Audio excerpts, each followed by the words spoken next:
Welcome to the explainer. You ever have that feeling? You know, the one where the exact thing that makes you so driven, so successful, is also the very thing that's running you into the ground? Well, today we are diving deep into that feeling. We're going to tackle the perfectionism paradox, this trait that so many of us think of as a strength, but can actually be a secret source of stress and that awful feeling of never ever being good enough. All right, so here's the game plan for today. We're going to start by really getting our heads around the perfectionism paradox itself. Then we'll peel back the curtain and look at the pretty surprising dark side of always chasing perfect. After that, we're going to flip the script on failure and see why it just might be the secret ingredient for real innovation. Then we'll get to the good stuff, the power of self-compassion. And to wrap it all up, we'll give you a practical toolkit to help you shift your focus from perfection to progress. Sound good? Let's go. So let's jump right into the heart of it all, the perfectionism paradox. I mean, it's a constant battle, isn't it? On one hand, it can feel like this incredible engine, pushing you to do amazing things. But on the other hand, it can be a direct path to feeling completely burned out and just unhappy.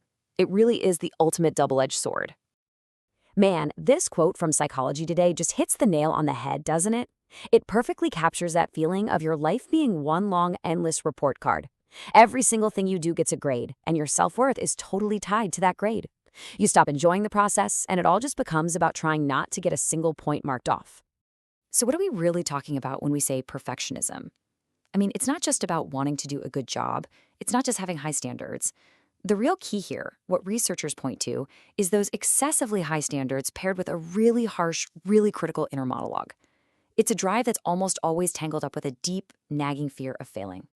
Now, this is where things get really interesting, because it turns out not all perfectionism is created equal. On the left, we have what's called adaptive perfectionism. You can think of this as the healthy kind of ambition. It's when you're striving for something great because you're excited by it. But on the right, you've got maladaptive perfectionism, and this is the one that really gets us into trouble. It's not about achieving a goal. It's all about desperately trying to avoid making a mistake. The motivation is fear, not growth. And that one little shift in focus, well, it changes absolutely everything. Okay, so we've zeroed in on that unhealthy, fear-based perfectionism. So let's really dig into its dark side. What actually happens when those super high standards start doing more harm than good? Well, the psychological weight of constantly trying to dodge failure, it can be massive. And the research on this is just incredibly clear. When left unchecked, this kind of perfectionism is strongly connected to a whole host of serious mental health issues. We're talking anxiety, depression, OCD. The constant pressure and that relentless inner critic lead to chronic stress. And here's the really wild one, procrastination. You'd think a perfectionist would never procrastinate, right? But the fear of not being able to do something perfectly can be so paralyzing that it feels safer to just not even start. And a huge part of what drives all this distress is this little cognitive trap called all or nothing thinking.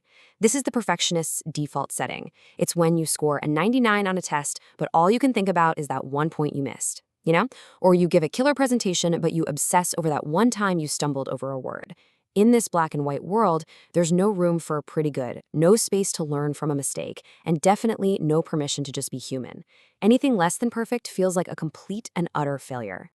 So if that fear of failure is the cage that keeps us trapped, how do we get out?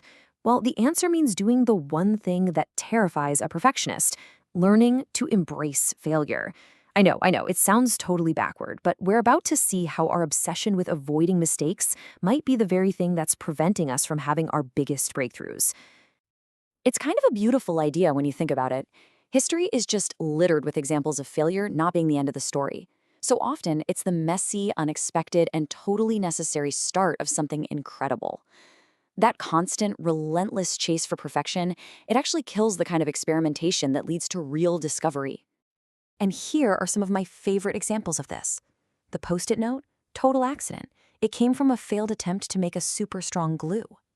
Penicillin, a discovery that literally saved millions of lives. It happened because of a moldy, contaminated petri dish.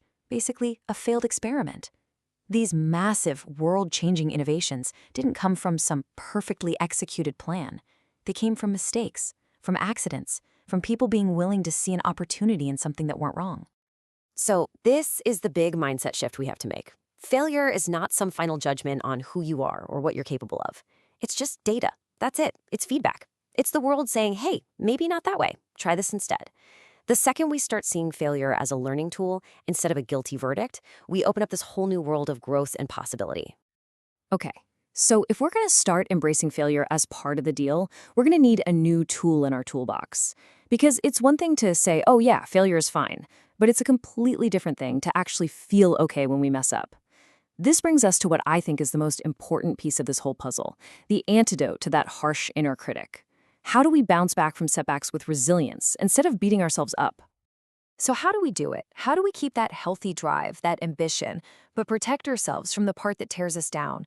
The answer is a single, incredibly powerful psychological tool that lets us learn from our mistakes and just keep going. And the answer, which is backed by a ton of research, is self-compassion. Now, let's be really clear about what this is and what it isn't. This is not about feeling sorry for yourself or making excuses. It's about three specific things. 1, treating yourself with the same kindness you would show a good friend. 2, remembering that messing up is part of being human. It connects you to everyone else. It doesn't make you an outcast. And 3, just mindfully noticing your difficult feelings without letting them totally take over. Okay, so this slide might look a little complicated, but I promise you the story it tells is actually super simple and incredibly powerful. This model comes from a research study, and what it shows is that self-compassion isn't just some fluffy, nice-to-have idea. It is the critical factor that determines whether our perfectionism pushes us to grow or just drives us into a wall. Let me break it down for you. So just think of it like this. All our perfectionistic energy starts out on the same road, but pretty quickly it comes to a fork in the road. And as you can see, self-compassion is basically the gatekeeper standing at that fork. It's the one thing that decides if our drive is channeled down a path of healthy, productive growth, or if it's sent down a dead-end street of burnout. Now, let's look at exactly how that works. So here's the bottom line. The model shows that your healthy drive, what they call conscientious perfectionism, actually leads to more self-compassion. And that self-compassion is what fuels personal growth. But that harsh, critical voice, self-evaluative perfectionism, it does the exact opposite. It actively kills self-compassion, and when it does that, it completely blocks the path to growth. So self-compassion is literally the key that unlocks all the positive potential of your ambition. Okay, so we get the problem, we know the antidote is self-compassion, but how do we actually do it? I mean, what does that look like in real life? Let's get super practical and walk through an action plan to help you start building a mindset of progress over perfection starting today.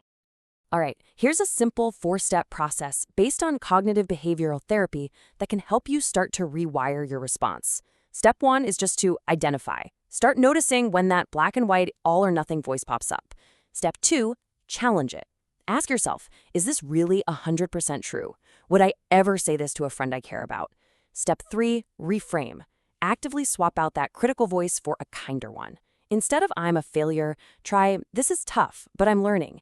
And step 4, practice. In a tough moment, take a self-compassion break.